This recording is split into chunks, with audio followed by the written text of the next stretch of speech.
Tomorrow night, the Carabao Cup returns, and as revealed today in Pochettino's press conference, we are in it to win it. We are in to win every single domestic competition we take part in for this season, and for me, that's the ambition I want my manager to maintain within the squad, because the average age of our squad is very young.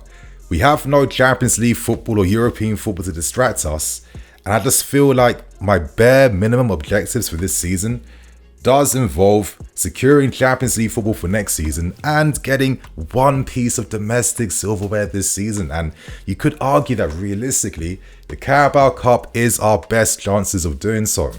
Now, what I really like about the Carabao Cup, I know it can be disrespected at times, but it's the first piece of domestic silverware of the season. And like teams that normally end up winning that, I feel like they have like these great psychological benefits that last throughout the remainder of the season. And as you get into the nitty-gritty stages in the second half of the season, right, once the new year kicks in, knowing the fact that you've already secured your first piece of silverware, it's like the perfect manifestation in a sense of all the hard work and efforts, and it's like a great representation of the manager's work, because the team fully bought into his ideas, and now you're seeing the physical manifestation in this cup that you're lifting up right now. And for a young team, you know, as I mentioned earlier, the average age of the squad is very, very young. Being able to instill this type of winning mentality in the first season, this will last us hopefully throughout multiple seasons in the future.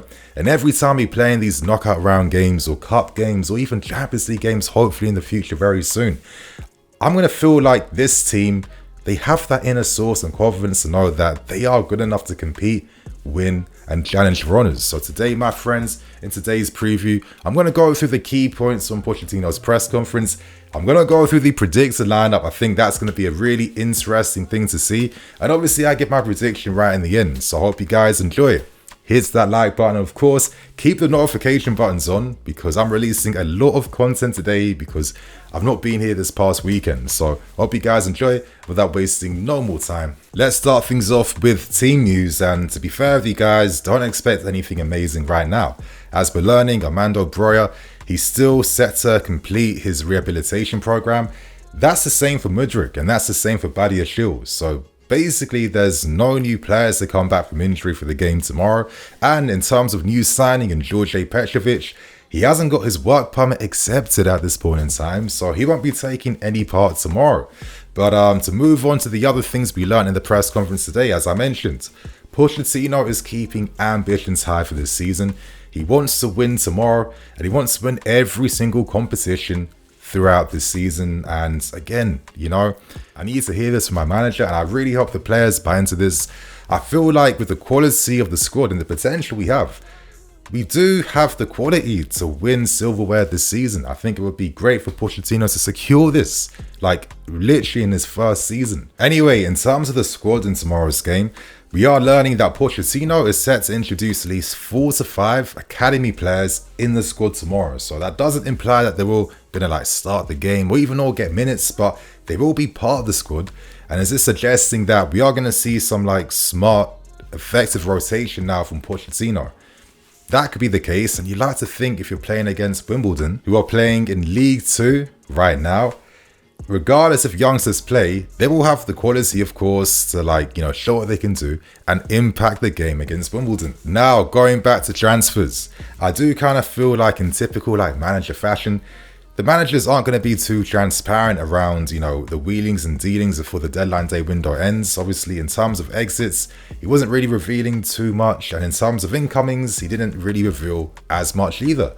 He did mention that if the club couldn't secure someone, he's more than happy with the squad he has. And I think there is definitely a discussion around this, because listen, Carnes will be back in like 5 weeks time, and Kunku will be back around like January times. Like players are going to return in the next like 2 to 3 months. So I don't want to see any like rush panic signings being introduced that are going to bring extremely short-term benefits, no real like upside in terms of like long-term value and quality.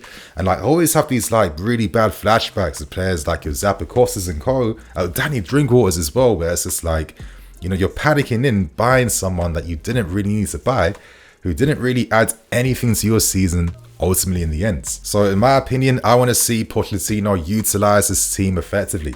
We have a lot of midfield players with goal threat. If we have to like adapt the team and how it plays for now, so be it, knowing the fact that guys will return back. So again, you have to send that message out there. But Pochettino, of course, is not opposed to bringing in some reinforcement as well too. But as we're learning, the club are keeping targets secret right now because it seems like reports and leaks have really killed and ruined a few deals. And I think in particular, Olise being like the recent example. So really, that's like the key things from the press conference. Let's now discuss the predicted lineup for tomorrow. And I have to say, I don't really have much of an idea behind the lineup we're going to see tomorrow. Like, a part of me is thinking, is Pochettino maybe going to use a strong team because it's still the start of the season? He might feel like, let me build the relations and understandings a bit more.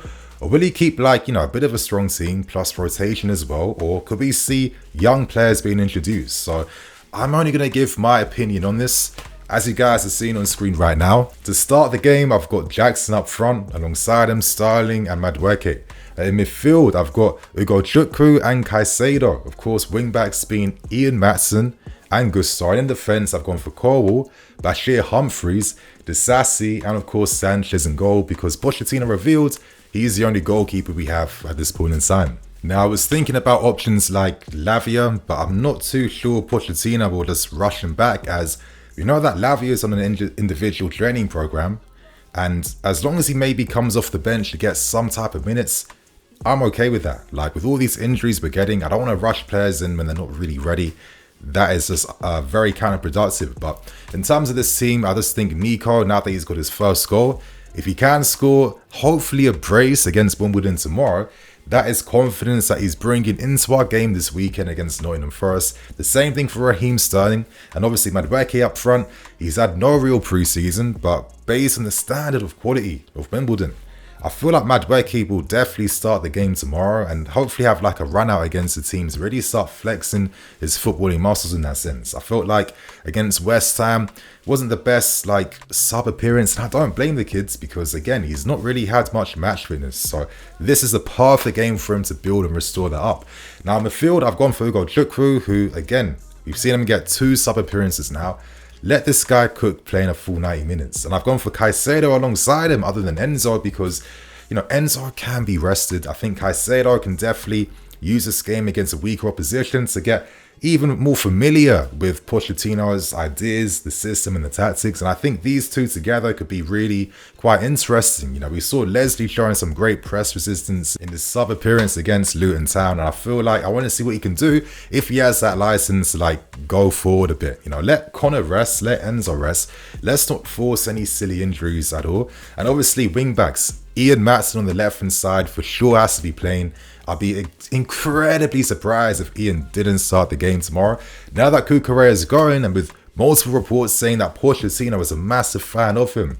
Now, Ian Maatsen, let this guy shine and let him show what he can do. And I think that there's a lot more to come from him as the season goes on. And on the right hand side, we really only have Malo Gusto, but let him play at least it's like 60 minutes, maybe even 45. And turn to your subs afterwards. And obviously defense, I think Corwell, Disasi speak for themselves. But I've gone for Bashir Humphreys because he was really impressive during pre-season. He is 2-footed. He's equally good with his left foot and his right foot. Really great composure out from the back. And I do think that he definitely deserves to get some game time based on how he's played. I'm curious about the loan spell he gets in the end. I think this kid is a real quality player. And I just think this type of makeshift back three where Cole has a license to push forward to beat out that left back, giving license for Ian Maatsen to get even more advanced up the field.